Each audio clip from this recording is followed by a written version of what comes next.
So the President's report, I'm going to start by saying that although it's the President's report, it's not about me, but it's about we. And most people say, what are we going to do the next 3 years for USTA Connecticut? And then we get into discussion about how we're going to do that. But I'm going to flip that, and we're going to change that. And we're going to change that because the what happens every year. And the how has to happen. It usually happens in the board meetings. But what we don't discuss is the why. Why are we here on a Tuesday night when we have a lot of other things that we could be doing? And I know for me, I can't speak for you, but I want to have a brief discussion about our mission and my vision for this group. And then let's come to some type of consensus on that. But why tennis for me is that I've done it all my life as a player. I started, relatively late at age 16. I played a lot with my twin brother, so it was a way for us to spend a lot of quality time together. I then met my wife through league tennis, my best friend and my attorney, and now I have a family, an 11-year-old daughter, Madison, and a 6-year-old son, Andy, who I want to introduce to tennis. And so for me, it doesn't represent a paycheck. Yes, I do get paid for working in the tennis industry full time, but that's not why I do it. Why I do it is that I want to inspire someone every day to have tennis make their life better. That's why I do it. And I want to be inspired also. So every day I look for someone or something that inspires me. Believe me, I do not know it all. So I want to learn, and then I want to inspire others with our story. And a personal story in setting my 2 Guinness World Records is not about me, and it's not about the records. It's what the records represent, which was raising money for charities. And the last record in 2015 raised over $100,000 for Save the Children, and I received a US PTA National Award for that. Again, it's not about the award, and it's not about me, it's about what that award represents. So if we could just go around the room and volunteer in a minute or so, why do you do what you do? Why are you here? And what difference can you make? And I would just open up the floor. Well, I could start. Lauren. No, because I feel as passionate as you do. I think tennis saved my life at a time when I was not doing well, and it just gave me the spark to do something that really fulfilled me. And I met some of my best friends through tennis, and I want to share that. I always meet somebody and I want to teach them. Like they'll say, "Oh, you're a good player. Why do you want to play with me?" I'm like, "Because you can be a good player." It's like we all have to start somewhere, and I just love to see the face of someone when they learn how to hit a tennis ball for the first time.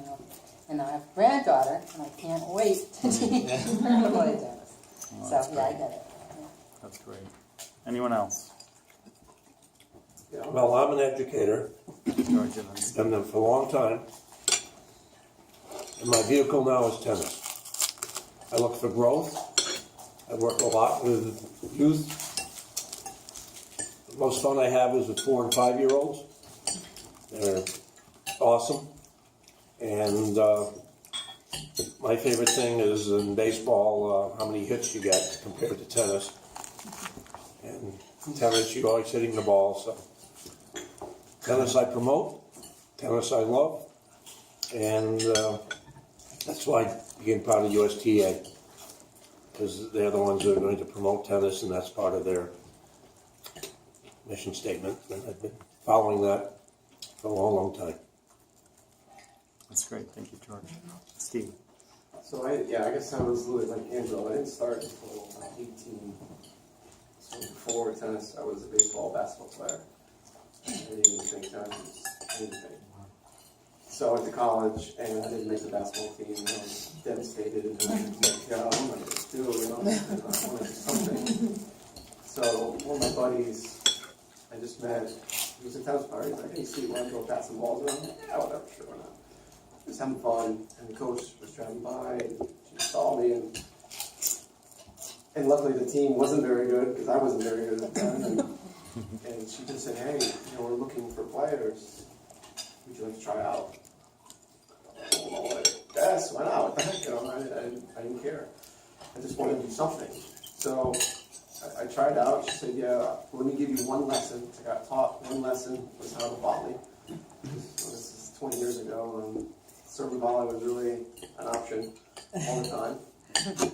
I had already served pretty much from the baseball and the basketball.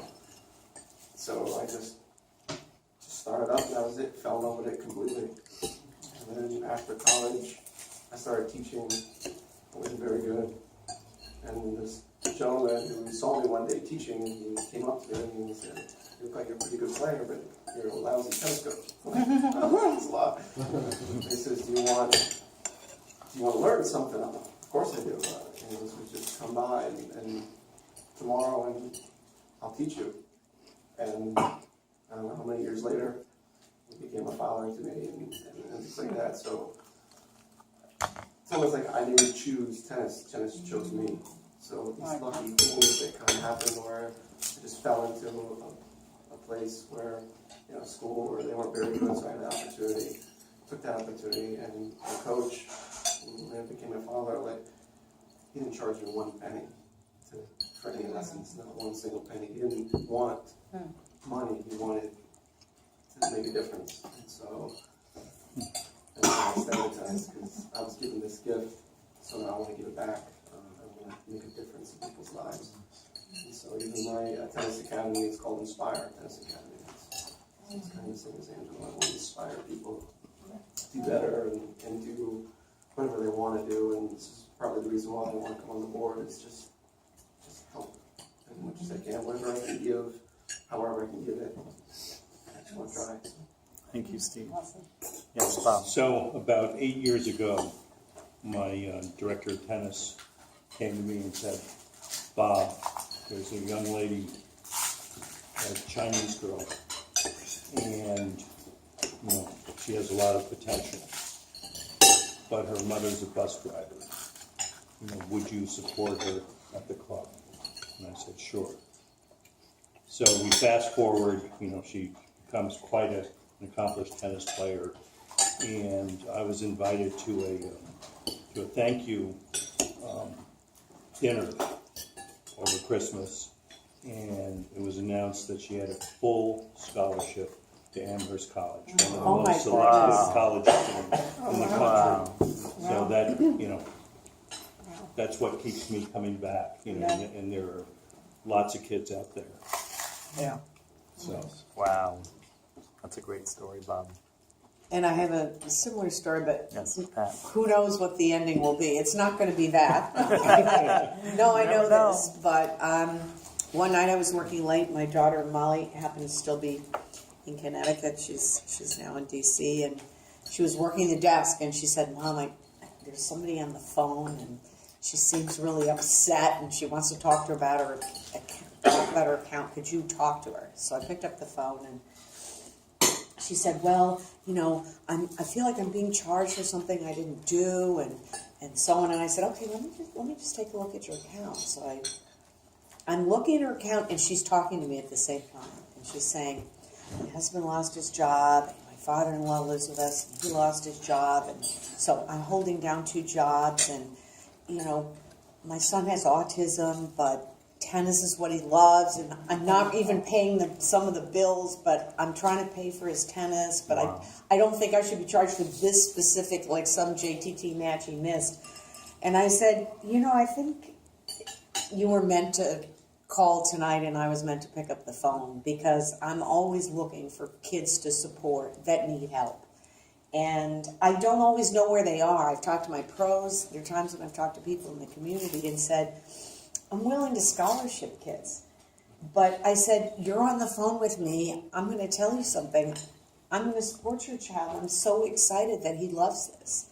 And I've completely covered. I said, don't worry about the bill. I'm going to put a credit in your account for $500. He's going to come. He doesn't even have to tell anybody. The desk won't even ask him because it'll be in his account and he can just keep playing. And he wrote me the sweetest little thank you note about a couple of months ago saying, I love tennis and thank you for helping me play. And he plays on the JTT team. And this is something, so as you say, this is the kind of thing, I think we all would like to do more of. Tennis can inspire people. It's amazing. Thank you. That's a powerful story. I beat you guys because I had to get a degree in physical education from Russell Sage. I had to work at a camp, and I said, and there was an opening for tennis, and I said, well, I don't know anything about tennis, and they said, that's all right, we'll teach you. And that's the way I started. And I can relate to this, working in a rec department. People